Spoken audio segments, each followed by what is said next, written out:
The negotiations were supposed to be simple. Warlord Vextar had ruled the Kepler station for 3 cycles, his iron grip maintained through fear and the loyalty of his hand-picked guard. 10 of the fiercest warriors from across the galaxy served as his personal protection, each one a legend in their own right. There was Gorath the Bone Crusher from Titan 7th, whose exoskeleton could deflect plasma rounds. Zixna the Silent Death, an assassin whose pheromone glands could paralyze a dozen species. The list went on, each name whispered in hushed tones throughout the outer rim. So when the human trade delegate requested a private audience, Vextar had laughed, a sound like grinding metal that echoed through his fortress.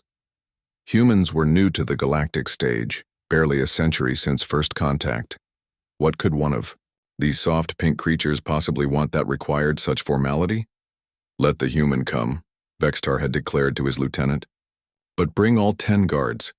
I want this person quad to understand the gravity of speaking with me. Captain Sarah Chen had expected the intimidation display. Her briefing files on Vextar were thorough. The Warlord was predictable in his need to project power. What she hadn't expected was how cramped the meeting chamber would feel with 11 hostile aliens arranged in a semicircle around the single chair they'd provided for her. She sat down slowly, her movements deliberate and calm. Her simple gray uniform bore no weapons, no armor, no technological enhancements visible to the assembled crowd. To them, she looked impossibly fragile. Warlord Vextar, she began, her voice steady. Thank you for agreeing to meet. The Warlord's 4 eyes glittered with amusement.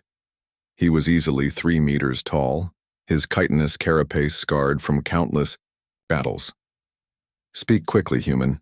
My patience for your kind is limited. Chen nodded. The Terran Federation wishes to establish a trade route through your territory. In exchange, we offer technological cooperation and mutual defense agreements.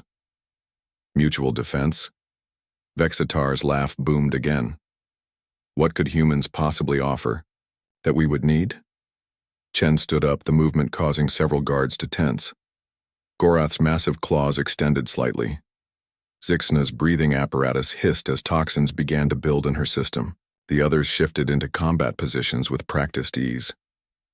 May I demonstrate? Chen asked politely. Vextar gestured dismissively. By all means, show us human strength. What happened next would be replayed on security footage across the galaxy for years to come. Chen moved, not with the explosive speed of enhanced cybernetics or the brutal power of alien physiology, but with something far more dangerous. Precision born of understanding. She had spent months studying not just the anatomy and combat styles of each guard, but their psychology, their cultural triggers, their individual weaknesses. As Gorath lunged forward, his massive frame committed to a devastating charge, Chen stepped aside at the last possible moment. Her hand moved to a specific point on his exoskeleton, not to attack, but to trigger a reflex that sent him stumbling past her into Zixna's path.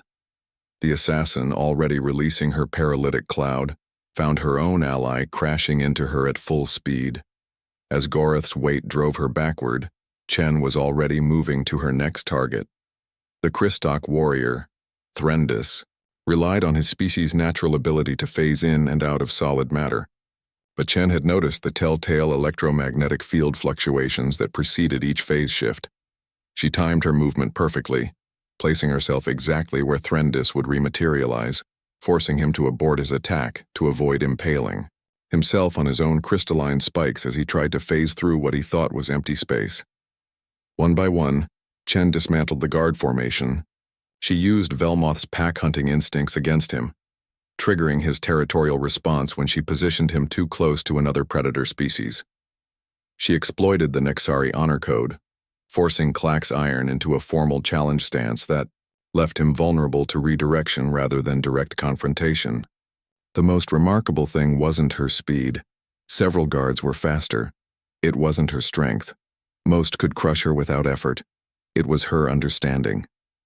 Every move was calculated not just for physical effect, but for psychological impact. She turned their greatest strengths into liabilities, their battle-tested instincts into blind spots. Within 30 seconds, all 10 guards lay unconscious, stunned, or temporarily incapacitated on the chamber floor. Chen stood in the center of the room, not even breathing hard.